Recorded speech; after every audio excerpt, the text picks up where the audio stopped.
अंतर्मनाचा वेध घेणारे news channel star city one.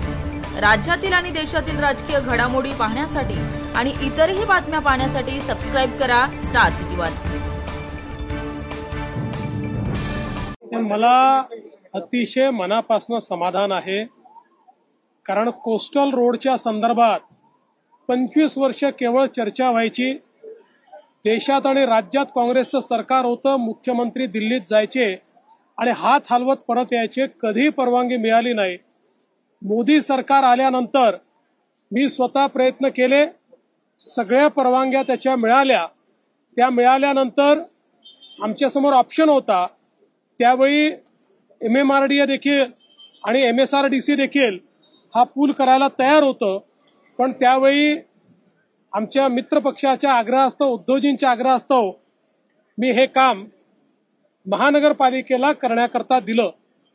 आणि त्यानंतर या कामाची मध्यंतरी काय परिस्थिती होती आपण सगळ्यांनी बघितली, पण पुन्हा नव्याने सरकार आल्यानंतर शिंदे साहेबांच्या नेतृत्वात ज्या वेगानं हे काम आम्ही पूर्ण केलेलं आहे हे आपल्या सगळ्यांच्या नजरेसमोर आहे।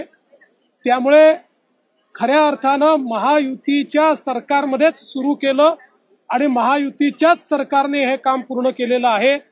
100% केंद्र सरकार आणि राज्य सरकार दोन्हीकडे महायुतीचं हे श्रेय आहे असं मी या ठिकाणी म्हणेल।